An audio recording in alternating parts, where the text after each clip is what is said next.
Hey everyone, welcome back to the 2021 Miami Science Fiction Film Festival Advanced Technology track, where we're doing a lot of virtual production, XR, augmented reality, VR, AI, blockchain, everything you could think of under the sun that's related to sci-fi filmmakers. So yeah, after this track, you guys are going to become world experts in advanced filmmaking techniques and how to monetize your films and really take your filmmaking up to the next level. So we have an amazing guest here today, Mr. Rob Baker. Rob, so why don't you give an introduction for yourself? Yeah, so I kind of been involved with either bands or multimedia stuff or building shows for a very long time. So kind of like as an extension of the whole band endeavor, I started working on getting into music videos, put together my own little studio. So I've always wanted to kind of do something a little bit different that kind of cut through. So we started using the Unreal platform to facilitate working, putting together virtual sets and filming, funny comedy in CG environments. And the Unreal platform is really, really awesome for that. It's you can get into it for free, and there's these great asset libraries, and if you can visualize a little short film or video in one of the environments that you can find in the marketplace, then the platform offers some really great tools to use to incorporate that into your filmmaking.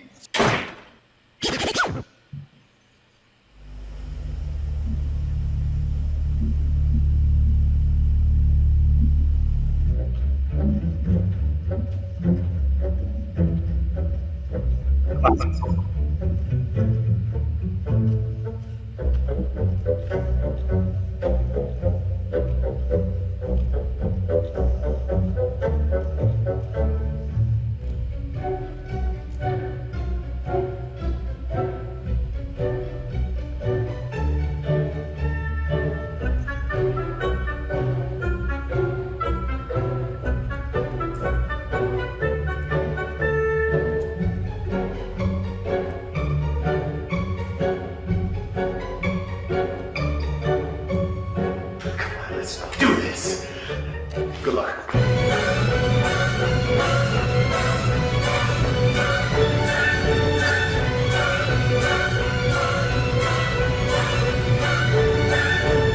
That was lit. No, that was lit. You a funny ass Jim.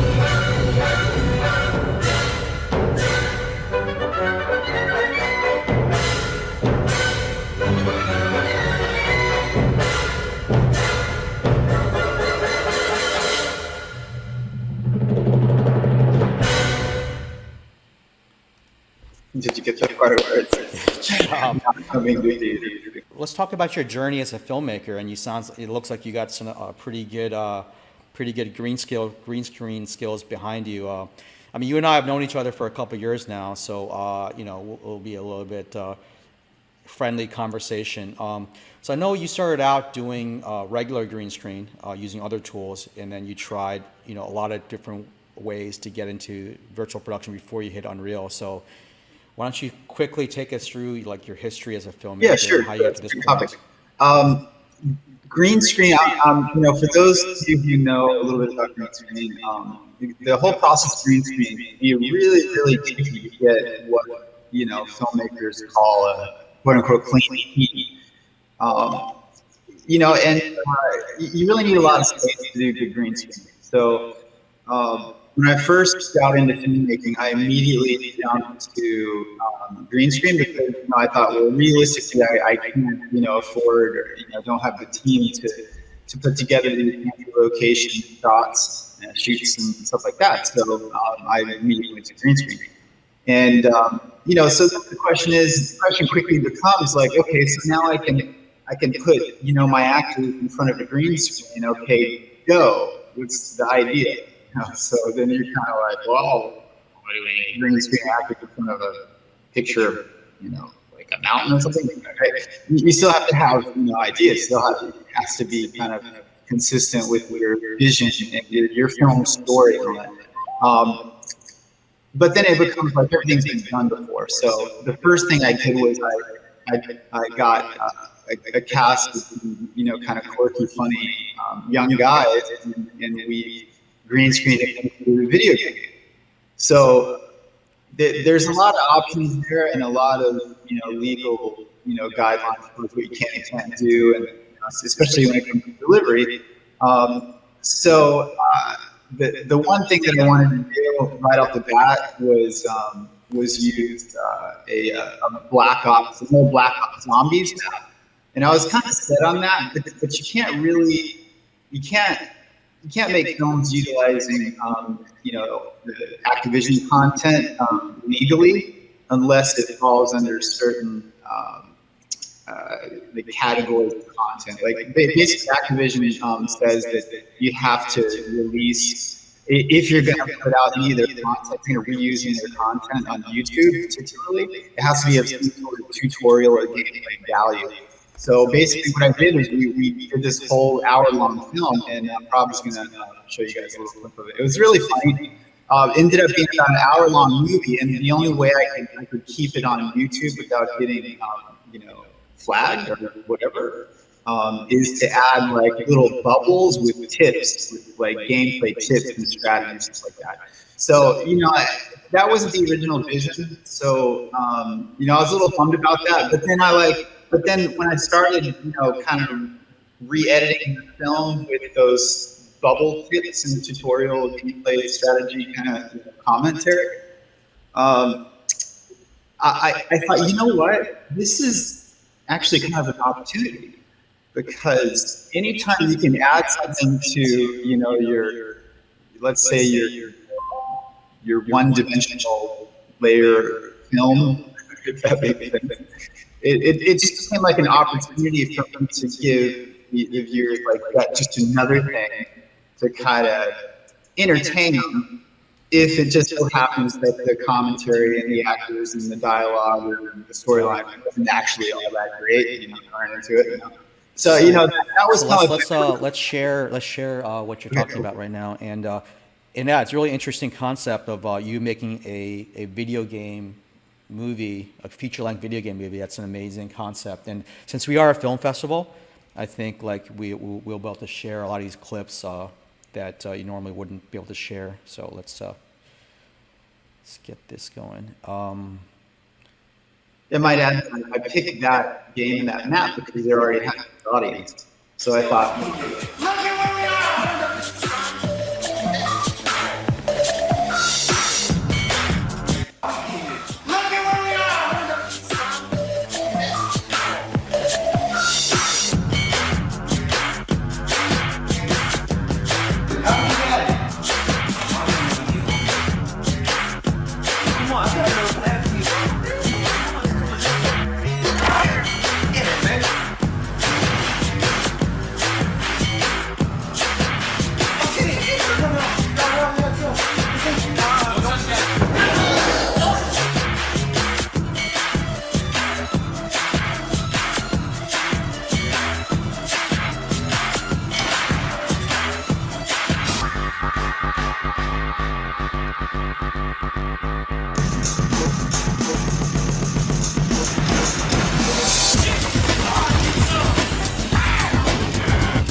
that was just the whole.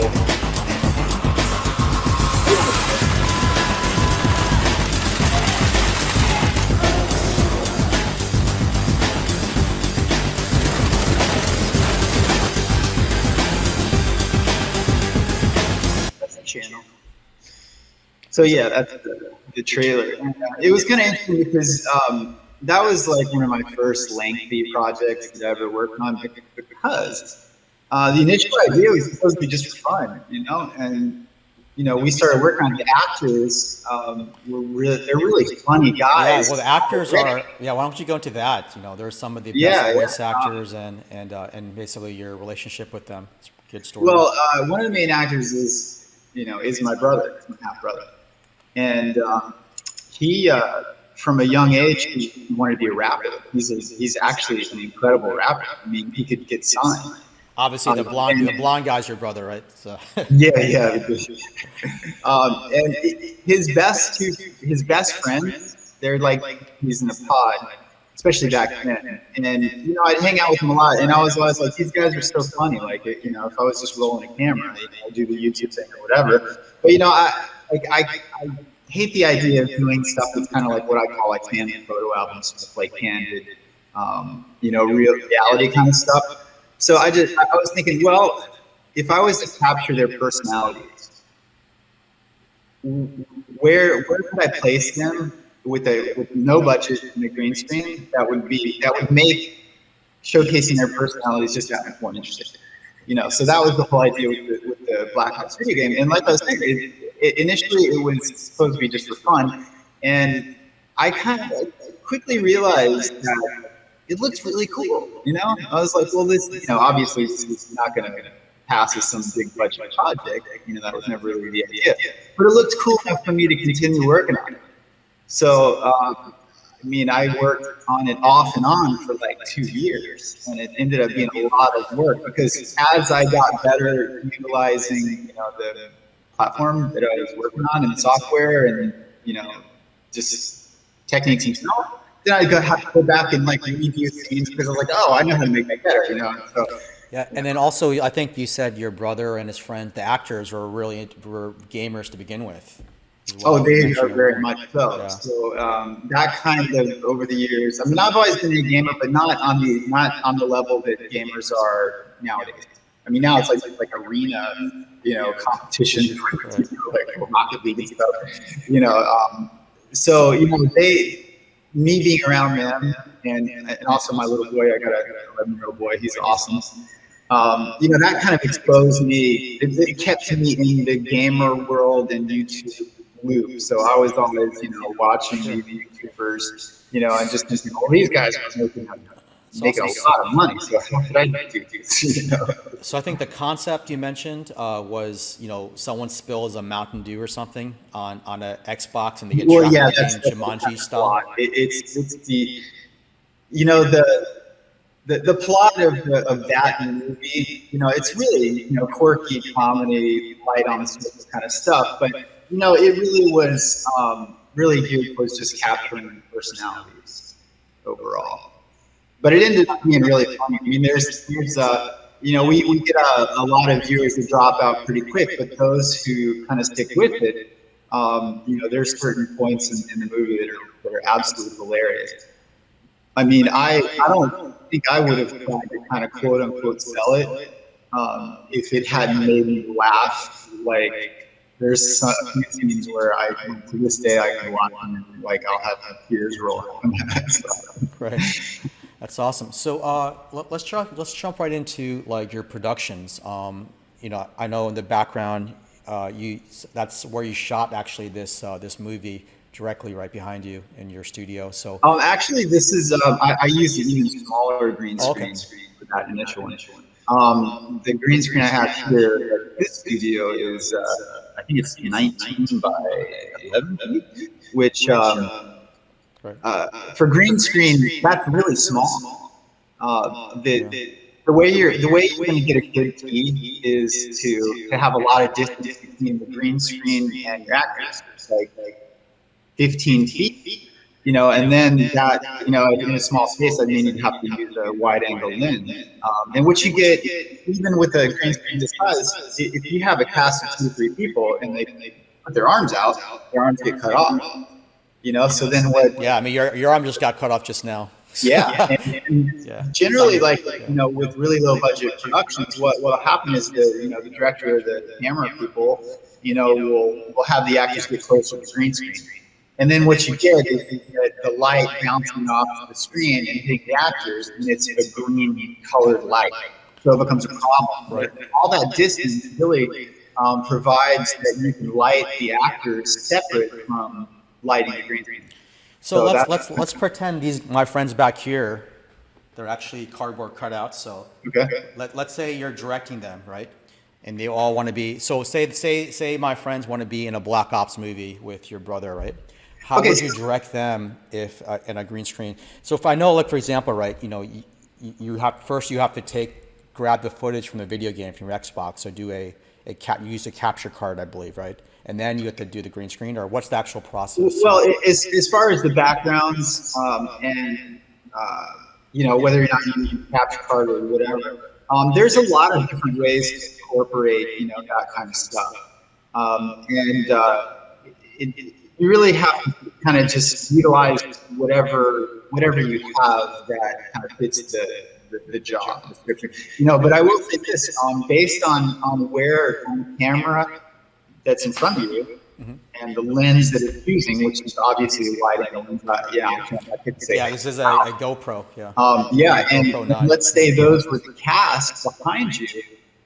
Now, if those were actually live cast members and the green screen was at least 15, 20 feet behind them, you could already see that for that shot, you would need a green screen that was like 30 feet wide at least, So green screen becomes a really tricky endeavor when you have more than one actor, especially if they're going to have scenes where they choreograph scenes like make a little fight scene and something like that. Your green screen real estate gets small really fast when you introduce actors into the scene. Oh yeah, definitely. So the trailer itself, right? Several of the scenes, like when they're doing the rap battle, the machine gun. I forgot what we actually, but so how they're actually pointing in different directions, right?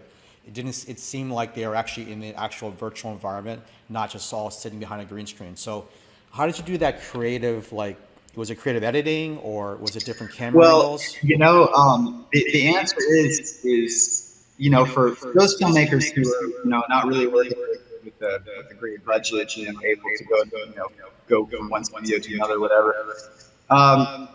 Each scene is kind of like its own puzzle, So I have scenes where the actors were too far apart, and no matter whether I liked it or not, the green screen behind was not big. So basically, it would just be two shots, kind of basically just edited together. So literally, the footage of the actors is actually two different layers that were edited together, and sometimes I'd have to do the audio. I'd have one of the actors sitting on the side talking to them so that they could respond to the video of the other shot that is to be, edited together. And then some of the backgrounds are static images, for one reason or another. And then in most cases, to provide that really cool, like kind of almost, let's say, kind of cartoonish, exaggerated depth of field. The background could be in a static shot that didn't have any panning or anything like that. The background can be several layers of static images that are basically cut out in words to kind of create like what I call for effect look. So if it were real video, then the depth of field would be variable. It would be a real world amount of depth of field to go. So I think for the people who don't remember the trailer just now, I think there's one scene where someone pulls down a lever, and the lever, like there's some shimmering on the lever. So is that that's more like the effects you put in post production? Yeah, those are basically just static components that were basically cut out and then animated. Really super animation. So cut out on the After Effects side, or?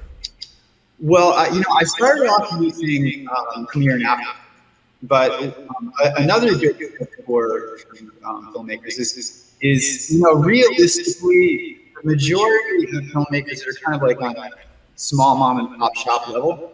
Right. To get into the entire Adobe suite, it's kind of like, just Adobe suite is kind of like 50 professions in one. So, if you have just a real small team, it becomes overkill very quickly. Most of the techniques and approaches that I'm gonna put on just this one scene with the astronaut. I think maybe you can explain everything you're talking about in one scene, really, even your costume design and your props. So let me share this, and you can talk about it. I think this one scene like almost encapsulates a couple years of your work, I believe. Pretty good stuff. This was, I mean, that's the old movie.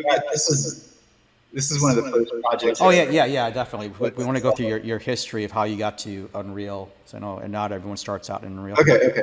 All right, I turned the sound off so you can talk over the talk over. So I know like I know you in the trailer you have a lot of props, guns, and this I think you made by hand as well. You sewed this. Yeah. So obviously I mean, if you want to pause there and talk about that previously. Yeah. All right. So, I mean, in almost every one of these, there's a whole bunch of different layers. Now, even in that shot, one of the levers was cut out from basically a static. These levers right here. Yeah, but only that one point, like you guys can see. Okay, so that shot, it only required a static image. There was not going to be anything like that. So he's basically in front of a picture, as you would guess. But then in the picture, that the lever couldn't be manipulated unless I cut it out and then recreated the background behind it. Because if I cut it out and animated it, when it moved, it would show the lever that was originally there. So what you have to do is you have to cut it out, but then you have to kind of just recreate using like Photoshop, for instance, recreate what would be behind the lever. So then the lever would be removed entirely from the background. So then at that point you can animate it. So that's one element. And the astronaut costume, obviously the helmet is a motorcycle. And I just the motorcycle. Oh wow! Actually, I never noticed that. It actually looks like a. I should move it away.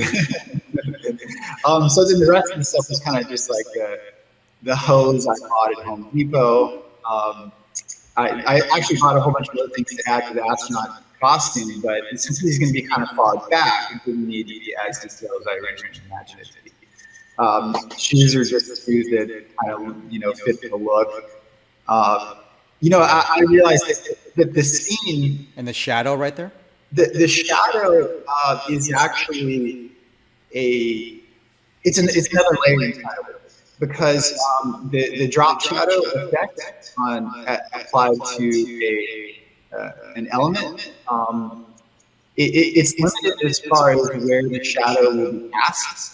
So basically, it's just the shadow of the astronaut, but in most of the options of drop shadow effect, you can choose to include the original video layer with the drop shadow or not.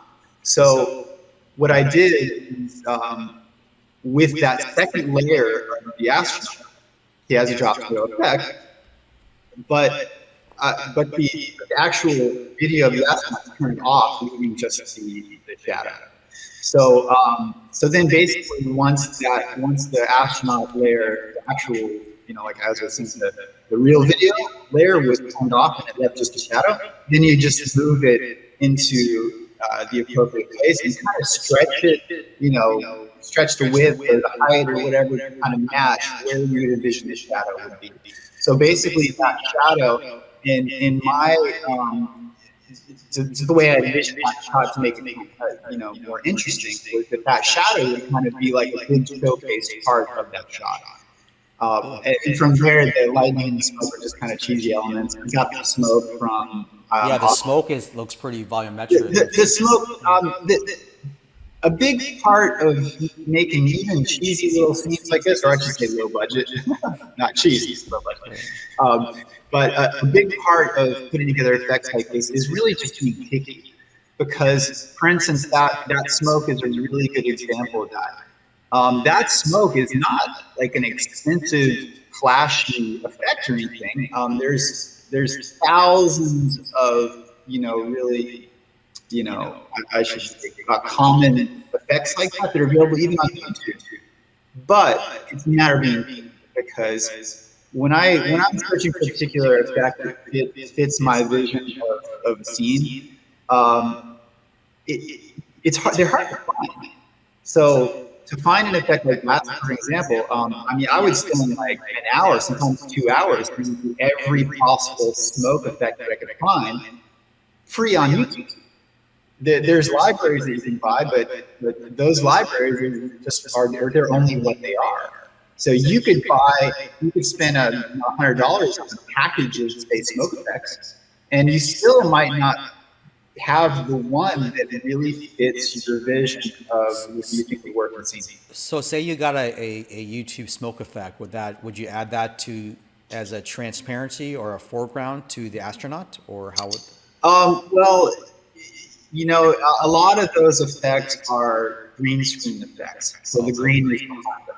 Now, the problem becomes, usually the problem when if you want to say village of anything like YouTube, now that smoke, there's two things that kind of require some special love, some little TLC. Usually resolution on YouTube is awful, but for smoke effects, smoke is slow. So when you initially green screen a smoke effect and do a thing like that, it'll be blocky and pixelated.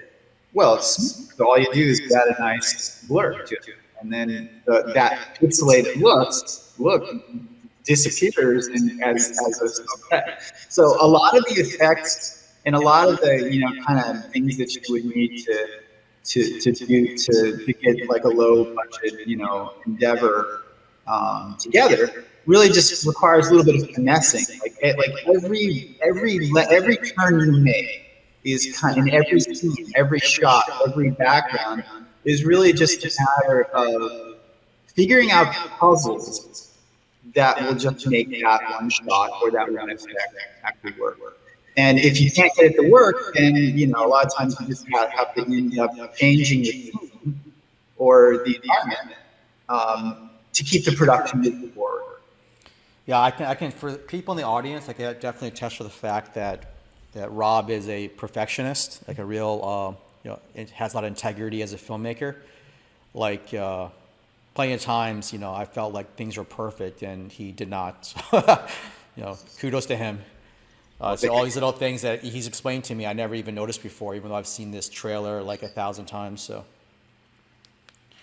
Where it really is interesting, I'll tell you guys like where I would like to go, and you never know what life has in store for you. But where I would like to go is to get more into the Unreal platform, because when I was making this film, I wasn't used to using fancy platforms, and I was learning as I went along. Which platform? You kind of broke up. It was really just a combination between Premiere Pro, Photoshop, and what else? Almost everything was done in those two programs. Yeah, actually, so you have a lot of other clips. So let's showcase your other work, your newer work too, and you can explain how you progressed as a filmmaker and your technology. Yeah, the first trailer that you showed was a good example of what Unreal kind of helped as far as like different camera angles, blurs, animation, CG environment. So let's share that again then. Just it's the movie trailer, Black Ops zombie movie. No, not Black Ops. It would be that first trailer, the Zombie Fried Chicken show trailer. Stuck in a video game. Yes. All right, let me share that. Stuck in a video game kind of says it all. All right, let's replay a little bit of this. I'll turn the volume off so you can talk.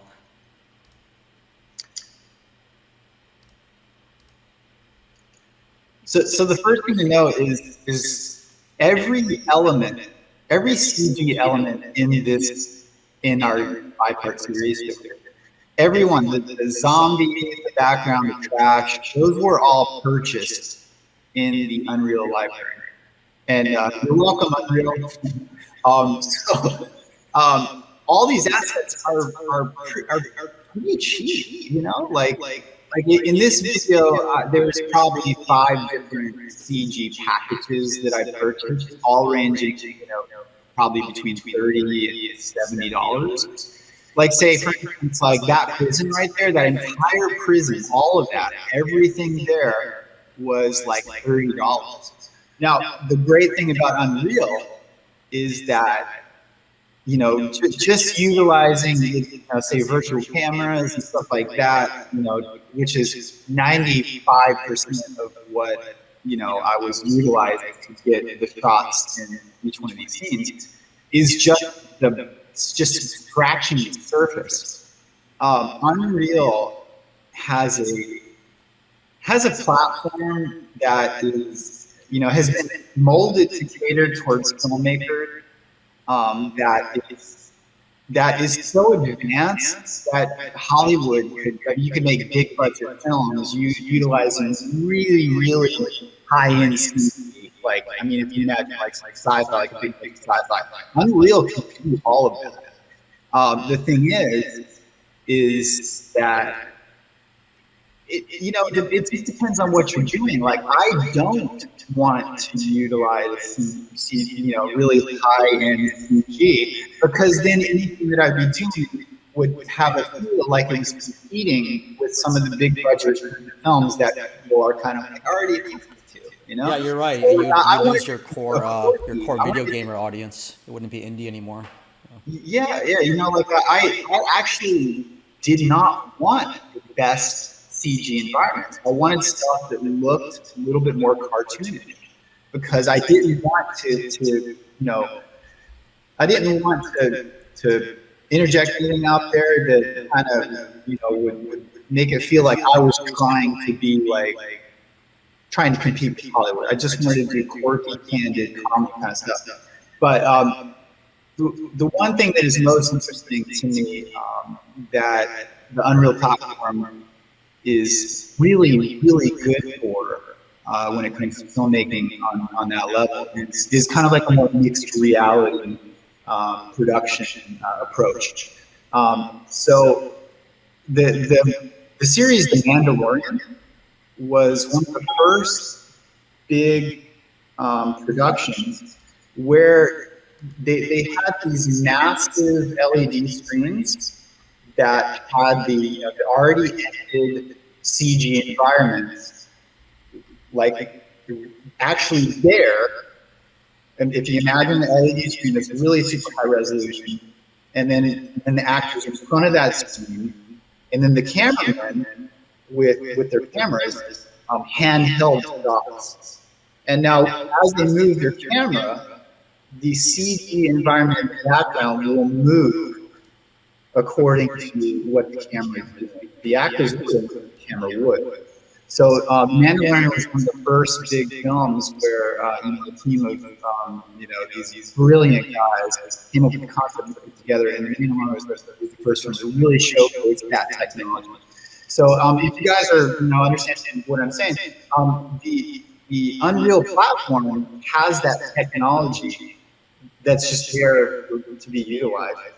You can use the Unreal platform for these projects for free. You can download all this stuff, and to improve upon the shots, you might need more or less equipment. Not really expensive stuff, but you know, it just depends on how you go. But anyways, so the Unreal platform, you can download and start using that to you know, facilitate your filmmaking methods for free. And now the catch is, like most other game engines, if you start to make money beyond a certain threshold, then you have to start a certain percentage of your profits to Unreal, basically. So with Unreal, I believe it's maybe, you know, it's I think it's over like $1,000. No, it's actually it's almost non-existent now, because it's like $1 million. Actually, for filmmakers, it's definitely non-existent. It's for game developers, you would pay something over $1 million. But for filmmakers, as right now, as far Because as I know, there's no for licensing. games, Yeah. I know for most platforms that operate that way, it's usually profits over 3,000, over Oh 5,000, yeah, something around. yeah. They changed that. Now it's like $1 million or something. Oh, Used to that's be, good. but that's for games. Yeah. But for movies, it's pretty much free right now. In fact, we're gonna have Brian Pohl on soon. So he's the head of education, and he does all their fellowships, and they just launched their new studio in LA. So he's gonna talk about that directly. So Yeah, so one thing I'll just add real quick, it's kind of like a big thing, is oh yeah, okay. We also, I know you have one more clip also you sent. We can play that as well, the Casey Turner clip. oh yeah, well that's that was a music video. Casey Turner is a pretty awesome guy. I used to play drums for him actually in Cali. I played drums for him for like 3 years. We used to play out like all over San Diego mostly. But he's a really talented musician. He's become an international guy. He travels the world. Sure. Let me pull that up so people can see it. Do you want the sound or not? No sound on this one. It doesn't really matter. I mean, if people want to hear his music, I would check out Casey Turner "Permanent Vacation." That's a really awesome song. It's my favorite song he's ever written. And I played drums for him. So, "Permanent Vacation" is an amazing song. This video is more about the. I mean, it's just music is. Let me turn it down a little bit. I recognize that. I recognize that costume. Oh yeah. Casey, is that you? So this is a whole big sci-fi thing. So I had to Help me, Casey Turner. very tediously build a sci-fi set, and yeah. So how did you actually build the sci-fi set and then get and create this whole virtual environment? Well, and there's the briefcase stage. I just built from scratch. That was, and I used to actually work in production. That's awesome, man.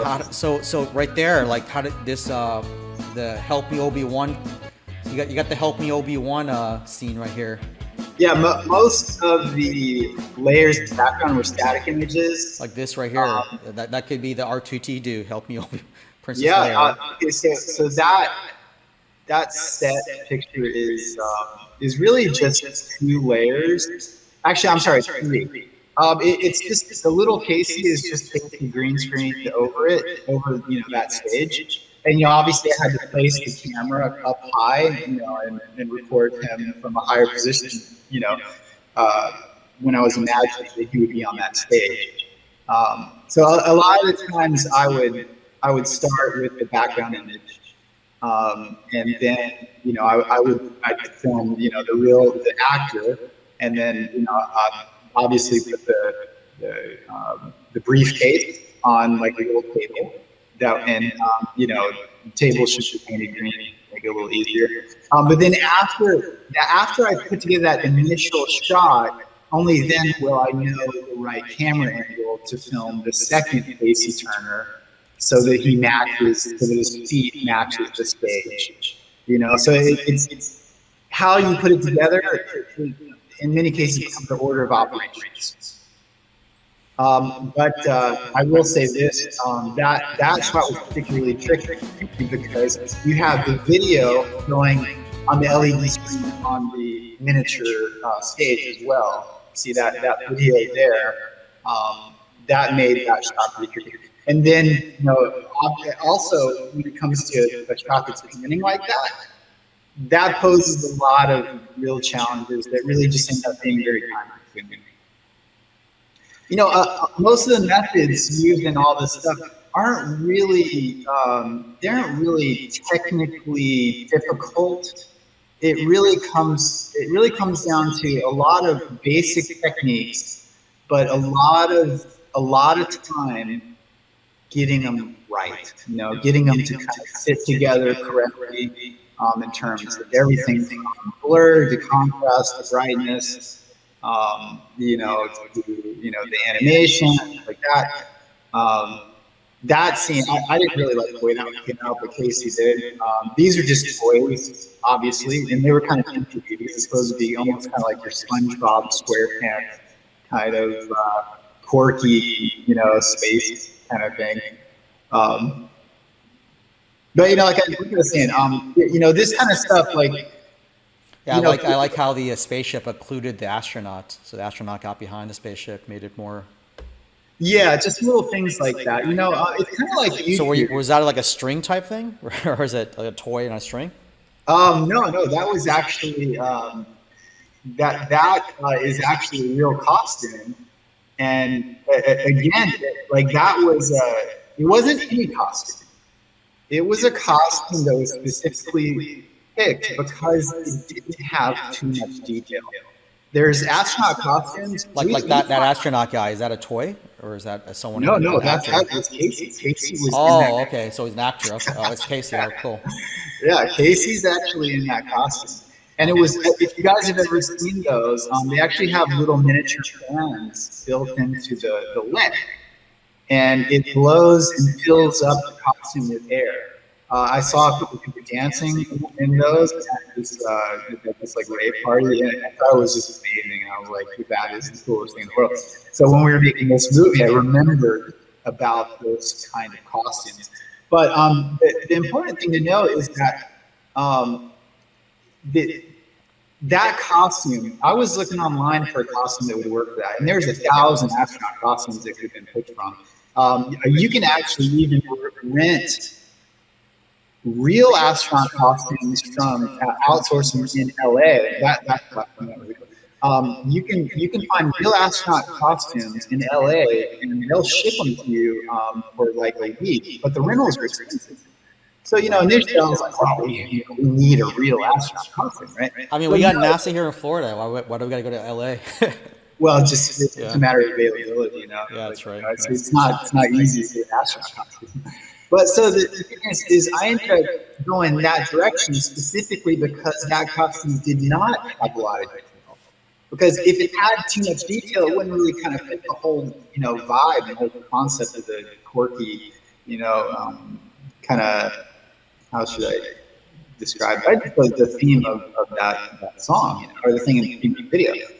So that was perfect because it almost looks like a cartoon, and that was perfect. And in practice, you didn't even realize it was a real person, and that was because of the whole style of the costume. Well, it's because you also like told me you were using toys, so I was already just the last thing I heard from you was the toys. That's why. I still have those toys. I kept them just kind of like a souvenir.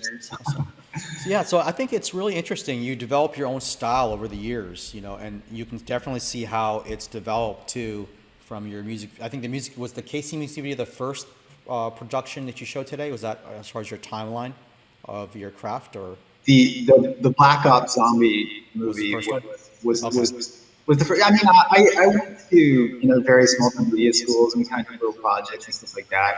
Yeah. Let's talk about your actual background. Probably should have done this first. I mean, oh man, it's been such a So I was kind of always an artist at heart. I kind of dabbled with everything from sculpting to drawing to getting into Photoshop and I was meter core.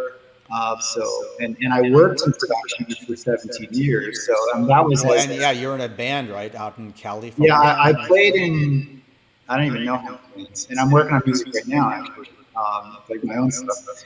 But I have a whole catalog of music that from various artists that I have met over the years that is kind of like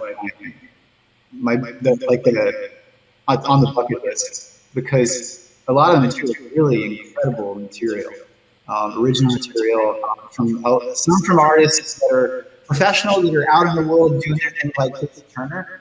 But I worked with a lot of artists that were, your typical, starving artist, musician type who writes music and they're amazing, but that's as far as it goes. So. I want to leave a lot of these old material, and that's like the drum sets in the background. That's partially to facilitate, working on a lot of these projects. But I worked in production for 17 years, so I worked on shows, every type of show you can imagine. As a freelancer, freelancers have worked every kind of show that you could ever imagine. everything from huge shows to small shows to corporate conferences to theater to film to whatever. So I got a really good overview of the whole process of getting a show together, put together, and off. Like the show must go on. We have 10 minutes. If there's any issues, you got to figure them out real quick. So over the years, I just kind of felt like, that's a never-ending thing, to work on everybody else's stuff. And I always kind of wanted my own studio to kind of do creative. And, so that's where I am. My studio is really up and running. I'm still working on personal projects, stuff like that. Kind of trying to hone in my own style. But Unreal, I see Unreal as a big part of everything that I'm going to want to do in the future. So we also, this track is also for AI and other advanced technology. And you and I first met originally at an AI type conference where you're the production guy for this AI conference. Yeah, a little theater. Yeah, a lot of people came from France to South Florida. So yeah, it seems like you're always into something new and interesting. Maybe serendipitously you get involved in these technologies. So what are you really excited about? I know there's a lot of things going on with metahumans and LED light stages, and and think about it as like me coming from an engineer first, and you coming in from a practical production point of view first. We can both see the same elephant, right, but feel different parts of it. So what's really exciting to you from your background? Well, outside of the music that I'm working on now and the stuff that I will be working on shortly, as far as the video world goes, technology and the whole general progression of competitive nature of the market out there, it's gotten to a point where we have all the tools that you could ever need, you could ever want. A good example of that is HitFilm. HitFilm is what I'm using now to edit. And HitFilm is great. It's cheap. It's really fantastic, intuitive, but it's a video editor and a compositor, for special effects, under the same umbrella. So instead of working in Premiere and After Effects, which are kind of like overkill, for a lot of basic effects that a lot of guys would need. HitFilm is very easy to use. It does all of that. It's very easy software to use. That's a great example of the idea that all the tools in the world are available to filmmakers at a pretty low cost these days. So that's why, you get say for instance, there's so much content on platforms like Netflix now. So many films. They multiply, It's exactly the day. It's like a handful of sci-fi films. You're like, oh, this is interesting. Now it's like there's 1,000 of them, and you just don't even know what to watch because you're like, well, it's just as good as anything, But anyways, my vision of where I want to go really caters more towards like candid humor, because on YouTube, you see like a younger generation of people that just watch YouTube and nothing else. And there's a reason for that, because a lot of that quirky, crazy, candid YouTube, silly stuff, it's really entertaining.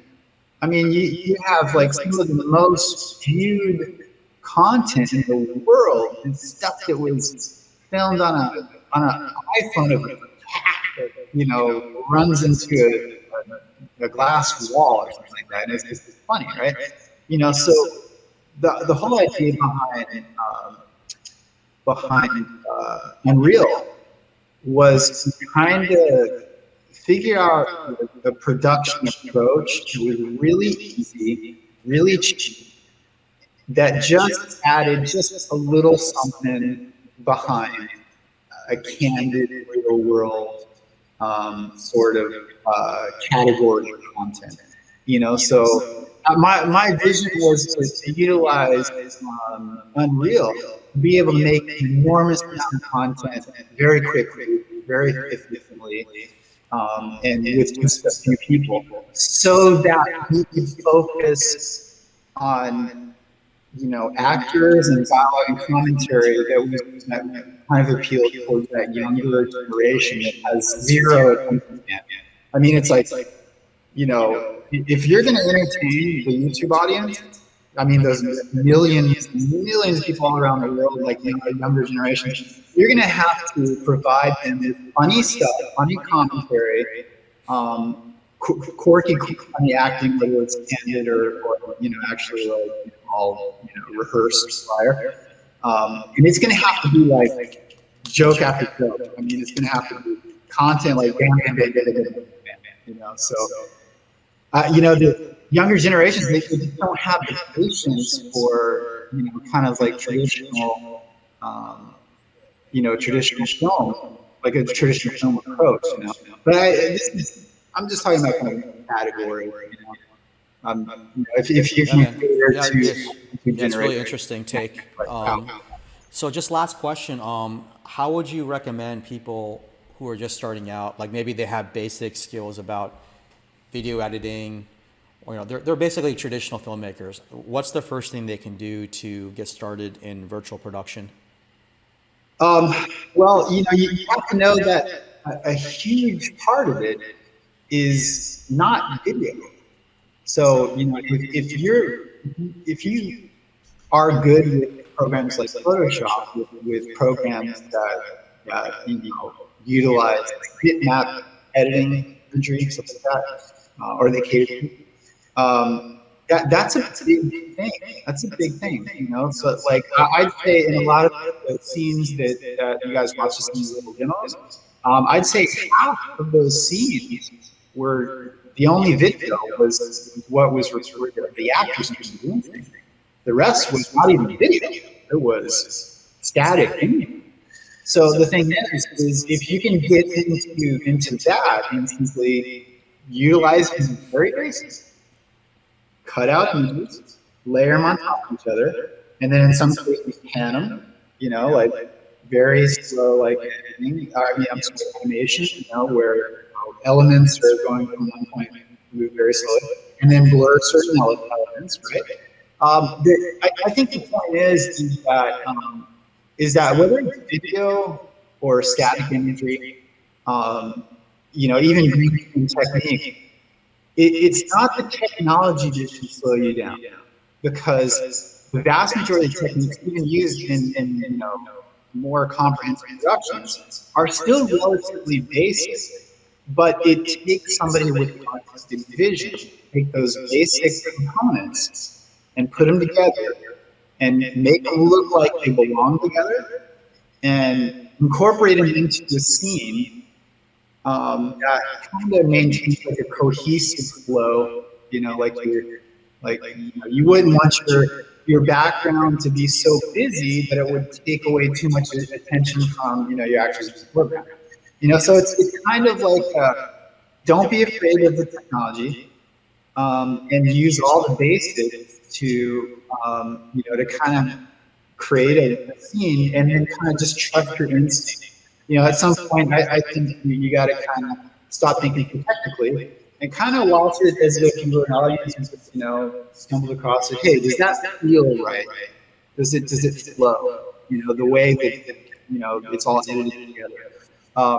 You really kind of trust. You really need to trust how it makes you feel, and then then if you trust your instinct on that, then it'll kind of push you in a certain direction as far as like what the next challenge is. It'll kind of show you the way. That makes sense. It's awesome, Rob. So we're getting to the end of this session. How can people follow you on social or we're going to have a live Q&A later on at the festival, but people who don't go to Q&A. I would definitely appreciate it if you guys check out our channel on YouTube. It's called The Zombie Fried Chicken Show, and it's kind of a mix of our stuff. But that's an easy way to get a hold of us, because if anybody wants to reach out, YouTube channels have I think it's about the channel. Like on the home page of the channel, there's a button that says about, and then you click on that, you can contact the artist, whoever is running the channel. All right, so But do a search for Zombie Fried Chicken Show. All right. yeah, I will say Yeah. this, the channel has. We'll put a link underneath the on the film festival platform. I'll Oh put yeah, a that's direct cool. link there as Yeah, I well. really appreciate that. Yeah. I will say this, we did some political satire on the channel. It's totally different field, and it was just because of the whole crazy nature of the political atmosphere over the last few years, especially through the election. So we did a bunch of rap battles between Biden and Trump that turned out to be really funny. And my brother, as I mentioned, he was a rapper. He does voice impersonation, and Yeah, he's really good. his voice impersonations of Trump and Biden and Obama and Snoop Dogg, they were hilarious. They were really funny. It's So awesome. you guys can check that out on there. All right, Rob. Cool. Well, thanks for joining us Yeah, and thank for you so much. dropping all this knowledge on us It's good to see you, man. as well. Yeah, thanks for being on. Okay, all right. Have fun, everybody, and check out Unreal. Check out Unreal. And when you check out platforms like that, if you were just to open it up and start poking around, it would be pretty intimidating. But there's tutorials on YouTube for everything. So check out some tutorials on Unreal filmmaking, mixed reality. You'll probably find some really cool stuff to check out. All right, great.